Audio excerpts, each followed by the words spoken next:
Dear students, welcome to my YouTube channel. देखिए, अभी तक हम लोग ने जो भी समझा था और वो इम्पॉर्टेंट चीज़ें थीं। अब आगे भी जो एग्ज़ामिनेशन के पॉइंट ऑफ व्यू से कुछ इम्पॉर्टेंट क्वेश्चंस हैं उस पर डिस्कस करते हैं। यूनिट 3 में एक इम्पॉर्टेंट टॉपिक है जिसमें कि बताया गया है सोर्स ऑफ हैप्पीनेस। तो सोर्स ऑफ हैप्पीनेस एग्जामिनेशन में इस तरह से कि सोर्स ऑफ हैप्पीनेस क्या है और कौन से टेम्प्रोरी हैं सोर्स हैं, कौन से परमानेंट सोर्स हैं। तो जीवन में कैसे निरंतर सुख और अस्थायी सुख मिलता है उसको समझना है। तो जैसा कि देख पा रहे हैं स्लाइड में कि सोर्स ऑफ हैप्पीनेस 3 हैं। एक राइट अंडरस्टैंडिंग जो सेल्फ में है, राइट फीलिंग जो कि सेल्फ में है, और सेंसेशन जो कि शरीर से उठने वाली संवेदनाएं हैं। तो जो राइट अंडरस्टैंडिंग है बेसिकली वो आती है सेल्फ में, कहाँ से, जो कि हम सेल्फ एक्सप्लोरेशन करते हैं, स्वयं में जांच परख करते हैं विभिन्न चीज़ों का, तो वहाँ से आती है। और उसमें हम ये देखते हैं कि हर लेवल की व्यवस्था में हम कैसे व्यवस्थित रूप में रहें।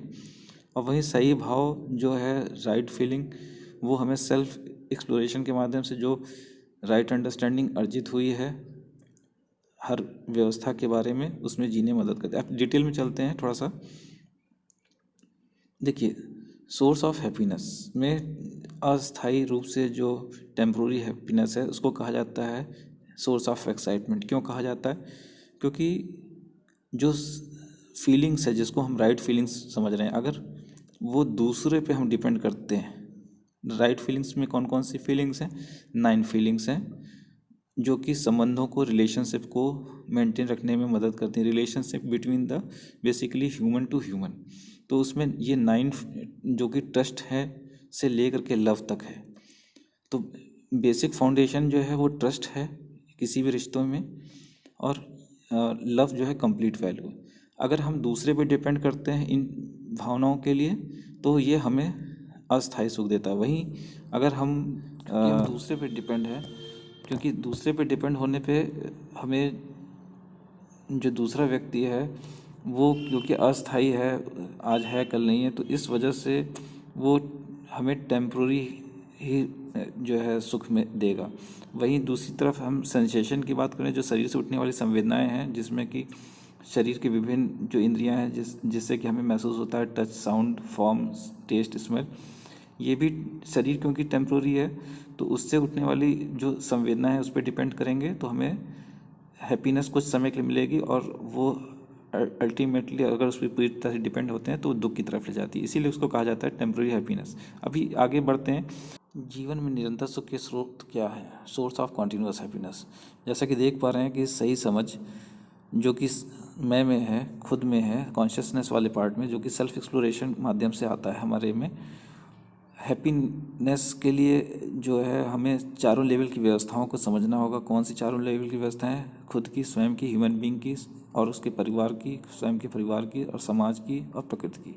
इन चारों व्यवस्थाओं को जब समझते हुए हम व्यवस्थित जीवन जीते हैं तो यही सही समझ कहलाती है, जिसमें कि सेल्फ एक्सप्लोरेशन का मेन रोल होता है। अब आगे है जो हम सेल्फ एक्सप्लोरेशन के माध्यम से राइट अंडरस्टैंडिंग डेवलप किए हैं हर व्यवस्था के बारे में, उसका इस्तेमाल किस तरह से करते हैं। देखिए, ह्यूमन से ह्यूमन के इंटरेक्शन में, व्यवस्थित जीवन में हमें फीलिंग्स को एक्सप्रेस करना होता है, जिसको कि सही भाव कहा जा रहा है, जिसमें कि 9 फीलिंग्स आती हैं जो कि ट्रस्ट से लेकर के लव तक होती हैं। लव कंप्लीट वैल्यू है, ट्रस्ट बेसिक फीलिंग है। तो अगर बेसिकली जो भी रिश्ते होते हैं सभी रिश्तों में इन 9 फीलिंग्स का रोल होता है। अगर हम इसको निभा पा रहे हैं कायदे से, सही समझ का उपयोग करते हुए, तो कॉन्टीन्यूअस हैप्पीनेस की तरफ बढ़ रहे हैं। तो इस तरह से दोनों ही चीज़ें ज़रूरी हैं हमें, यदि हम जीवन में निरंतर सुख पाना चाहते हैं। नेक्स्ट बढ़ते हैं कि अभी तक जो भी हमने देखा कि सुख के लिए, चाहे वो टेम्प्रेरी हो चाहे कंटिन्यूअस, हमें 3 चीज़ों की ज़रूरत पड़ती है। तो अब इन तीनों चीज़ों का सही रूप से इस्तेमाल कैसे हो? तो वास्तविक रूप से राइट फीलिंग्स का भी इस्तेमाल अगर कायदे से कर पाते हैं हम 9 फीलिंग्स का, तो हमें सुख की तरफ ले जाता है, और चाहे वो दूसरे से मिलने वाला हो। और वही सेंसेशन का भी सही से इस्तेमाल किया जा सकता है। तो उसको कैसे किया जा सकता है उसको देखते हैं। राइट अंडरस्टैंडिंग में हम लोगों ने समझ चुका है। तो राइट फीलिंग जो कि दूसरों से हमें एक तरह से डिपेंड कर रहे थे, तो दुख दे रही थी, तो उस केस में हमें क्या करना होगा?